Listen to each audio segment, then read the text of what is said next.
Sıhhatli olmak, sağlıklı bir hayat sürmek, dünya hayatı boyunca kıymet verilen birçok şeyden daha önemlidir. Ne var ki bu denge zaman zaman bozulur. Sağlığın bozulması söz konusu olduğunda karşımıza iki farklı kavram çıkar. Hastalanmak ve rahatsızlanmak. Bu iki kelime çoğu zaman birbirinin yerine kullanılsa da aslında farklı anlamlar taşır ve farklı durumlara işaret eder. Rahatsızlık henüz belirgin bir bozulma olmadan hissedilen bir uyumsuzluktur. Ortada somut bir belirti ya da gözle görünür bir bozukluk olmasa da kişi kendini iyi hissetmez. Sanki bedenin ya da ruhun derinliklerinde görünmez güçler harekete geçmiş gibidir. Oysa hastalık hem kişinin kendisi hem de çevresindekiler tarafından fark edilen, çoğunlukla belirti ve bulgularla ortaya çıkan daha somut bir durumdur. Bu iki kavram zaman bakımından da farklılık gösterir. Hasta olan kişi biraz daha geçmişe dönerek şikayetini anlatır. Dün geceden beri karnım ağrıyor, midem bulanıyor. Oysa rahatsızlık yaşayan biri anlık hissine dayanarak konuşur. Karnım ağrıyor, midem bulanacak sanki. Rahatsızlık çoğu zaman hastalığın öncüsüdür. Yani bir rahatsızlık zamanla bir hastalığa dönüşebilir. Fakat bir hastalık geriye dönerek yalnızca bir rahatsızlıkmış gibi hissedilmez. Artık o sınır aşılmıştır. İşte bu yüzden insanın bedenine ve iç sesine kulak vermesi büyük önem taşır. Rahatsızlık çoğu zaman hastalığın habercisidir. Onu ciddiye almak, sağlığımızı koruma yolunda atılacak ilk adımdır. Rahatsızlık kavramına gölge hastalık da diyebiliriz. Zira vücudumuzun hem fiziksel hem de ruhsal bütünlüğünü korumak için önceden bir uyarı mekanizması işlevi görür. Benim bu bölümde ele alacağım kısım işte burası. Yani ruhsal yönden yaşanan rahatsızlıkların fiziksel yansıması. Tabii bunları anlatırken yaşanan rahatsızlığın gerçek bir hastalığın habercisi olabileceğinin de göz önünde bulundurulması gerektiğini söylemem gerekir. Bu uyarıyı da yaptıktan sonra ikinci kısma geçebilirim. Hayatınızda bir sürü tetkik yaptırdığınız halde doktorunuzun sonuçların hepsi temiz çıktı, yaşadığınızı iddia ettiğiniz rahatsızlığa dair hiçbir bulguya rastlanamadı. İsterseniz bir de varsa psikoloğunuza veya psikiyatri servisine danışın dediği oldu mu? Yaşadığımızı düşündüğümüz bazı rahatsızlıklar psikosomatik adı verilen bir tür gölge hastalık şeklinde olabilir. Psikolojik ağrılar, görünür bir fiziksel neden olmadan ama gerçek bir acı hissiyle ortaya çıkan bedensel yakınmalar. Bu ağrılar çoğu zaman bilinç dışı düzeyde bastırılmış stres, kaygı, travma ya da depresyon gibi psikolojik durumların fiziksel yansımasıdır. Genellikle baş, boyun, sırt, mide ve kas bölgelerinde hissedilir. Somatize edilen rahatsızlık şiddetine ve hissedilen duyguya göre kimi zaman gerçek hastalık semptomlarını bile gösterebilir. Konuya devam edeceğim. Fakat tam bu kısımda ilgili olduğunu düşündüğüm kısa bir öykü anlatmak isterim. Günün birinde bir adam midesinde ciddi bir ağrı şikayetiyle hastaneye gider. Tetkiklerde bir şey çıkmaz. Ama adam ısrarla midesinde bir atın olduğunu söylemektedir. Ağrısı o kadar fazladır ki doktorlar bu hastanın akıl sağlığından şüphe etseler de yine de düzmece bir ameliyat planlarlar. Hemen dışarıya gerçek bir at bağlarlar. Niyetleri hasta adam uyandıktan sonra atı göstererek "Bak işte bahsettiğin atı midenden çıkardık. Artık iyileştin. Bundan sonra hiçbir sorun yaşamayacaksın" diyeceklerdir. İçinden çıktığı iddia edilen atı gördüğünde hasta "İyi de içimdeki at bu değil ki" der. "Benim içimdeki at beyazdı." Kim bilir, belki de bu hasta adamın ihtiyacı biraz daha fazla özgür kalabilmektir ya da beyaz bir at gibi gösterişli ve asil olmayı istemektedir.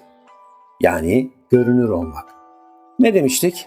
Bu psikosomatik ağrılar genellikle baş, boyun, sırt, mide ve kas bölgelerinde hissedilir. Böylesi hissedilen ağrılar, acılı kramplar yaşarsanız kendinize şu soruyu sorarak hissedilen semptomun gerçek mi yoksa psikolojik kökenli mi olduğunu kısmen keşfedebilirsiniz. Bu acıyı veya ağrıyı ifade ederken kullandığım cümleler mecazi ve soyut ifadeler içeriyor mu? Eğer cevabınız evet ise, örneğin omuzlarımda dünya kadar yük var gibi. İçim daralıyor, nefes alamıyorum. Sırtımda bir ağrı değil, sanki geçmişin kamburu duruyor gibi. Kalbim sıkışıyor ama kırılmaktan belki de bu sıkışma. Boğazım düğümleniyor, bir türlü yutkunamıyorum. İşte bu tür ifadeler bedeninizin sizin yerinize konuşmaya çalıştığının göstergesi olabilir. Çünkü zihnimiz dile getiremediği acıları beden diliyle anlatmaya meyleder. Aslında o ağrı bastırılmış bir öfkenin, yutulamamış bir sözün, sindirilememiş bir anın yankısı olabilir. Buradaki amaç ağrıyı gerçek değil diye küçümsemek değildir. Tam aksine bedensel gerçekliği olan ama kaynağı duygusal düzeyde olan bir çağrıya kulak vermekten söz ediyorum. Psikosomatik belirtiler ruhtan gelen ama vücutta yankılanan mesajlardır. Bu yüzden onları sadece ağrı kesiciyle susturmak çoğu zaman sadece gerçeğin sesini kısmak olur.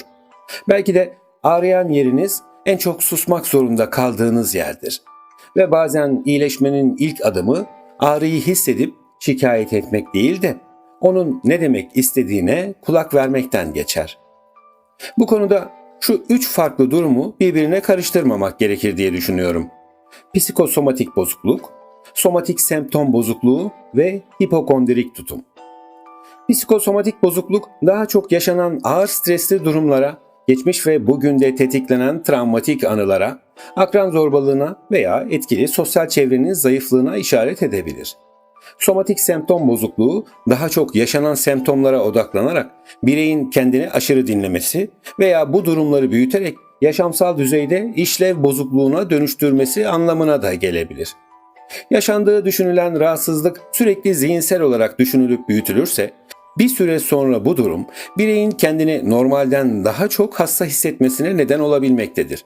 Fakat yine de yaşanılan sürecin ruhsal mı yoksa gerçekten fiziksel veya biyolojik bir sebebinin olduğunun araştırılması daha uygun olacaktır. Hipokondri ise kişinin ciddi bir hastalığa yakalanma konusunda sürekli endişeli ve kaygılı bir tutum içinde olması demektir. Birey gerçekte olmayan hastalık belirtilerini taşıdığını bahane ederek doktor gezebilir. Yani halk diliyle söyleyecek olursak hastalık hastası olma durumudur bu.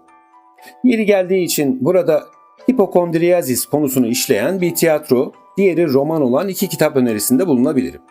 Molière'in aynı isimle Hastalık Hastası oyunu ve Jérôme K. Jérôme'un Bir Kayıkta Üç Kafadar romanı.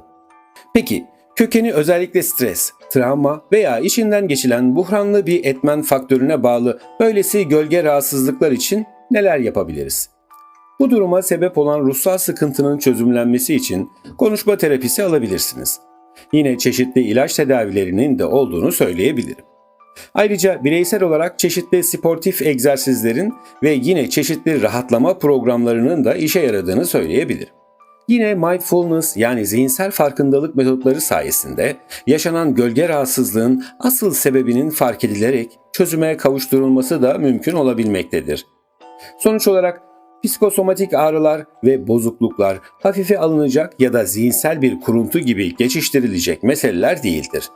Bu tür rahatsızlıklar bedenin ruh haline verdiği cevaplardır.